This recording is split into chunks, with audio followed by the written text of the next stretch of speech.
为了一睹传说中的桃花水母，4名潜水员潜入广西一处洞穴，20分钟后，3人如约上岸，另外1人却在水下30多米处离奇失踪。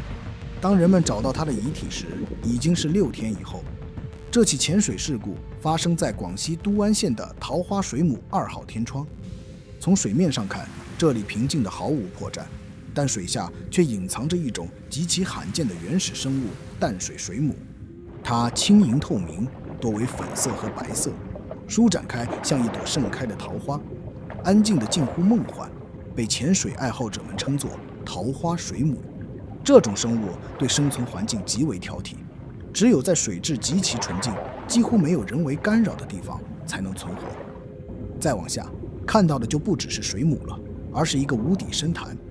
从剖面图来看，整个天窗呈漏斗状向下延伸，上半部多是屋檐状的裂缝与支洞，约100米处分出上下游通道，中间约120米的位置还凸起着一个锥形石堆，但再往下是什么，至今没有人知道。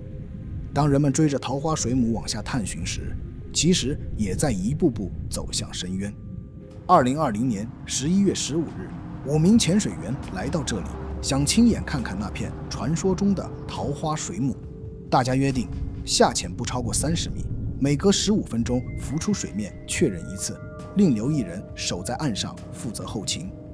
12点05分，4名潜水员分成2组依次下水。潜至30米时，眼前这片水母群像一层层漂浮在深水里的薄纱，边缘泛起柔和的微光。潜水员们静静地悬在一旁，生怕一不留神就会惊散这场与世隔绝的梦。12点23分，其中一组如约上岸，另外一组却迟迟没有浮出水面。察觉不对后，潜友立即折返水下，在30米处找到了其中1人，另一名重庆籍的女性潜水员却不知所踪。11月本就不是潜水的好时节，水下光线极暗，继续往下探恐怕凶多吉少。几人商议后，决定等待那名队员自行上浮。4个人站在岸边，眼睛一直盯着那道狭长的水面，一直到下午2点，水面依旧没有任何动静，他们便拨打了报警电话。相关部门高度重视，立即安排相关负责人赶往现场组织搜救。当时顶尖潜水员李旭东正好带着学员在附近训练，听到消息立即放下手头工作，带着队员阿怪赶赴现场。他的徒弟韩挺也在第2天抵达。2人曾多次深潜这片区域，深知洞道上部密布着数十处岔洞与裂缝，形成了许多气穴空间。如果他躲了进去，或许还有一线生机。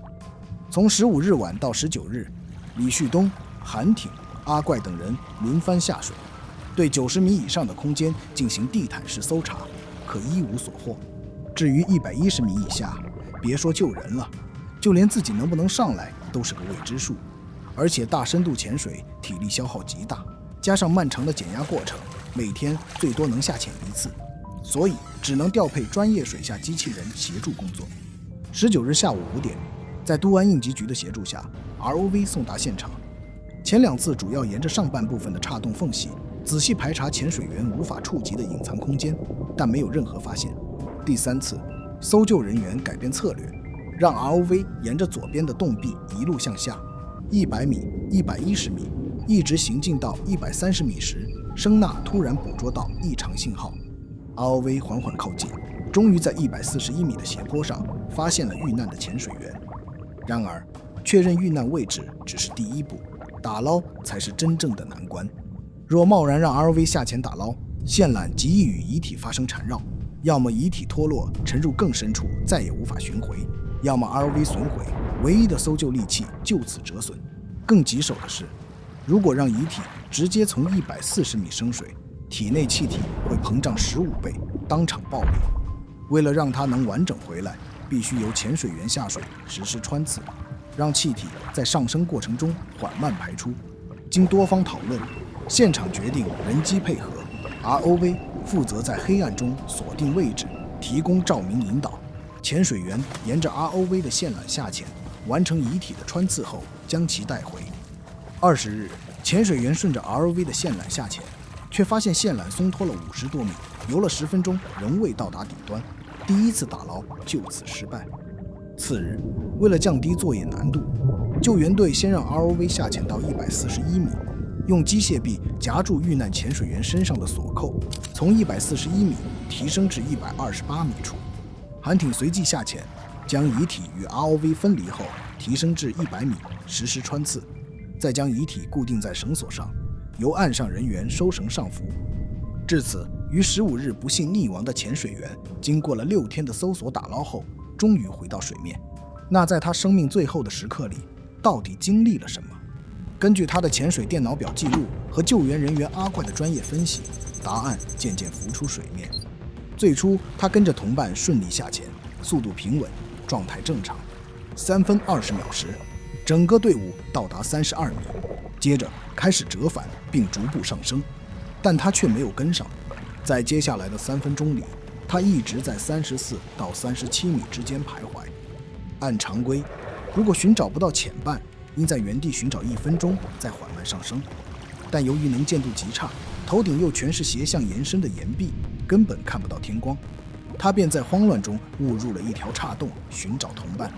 致命的是，这个过程中他的浮力一直靠踢水来维持，没有使用 BCD。BCD 就像游泳圈一样，充气就浮，放气就沉，是潜水员控制升降的核心工具。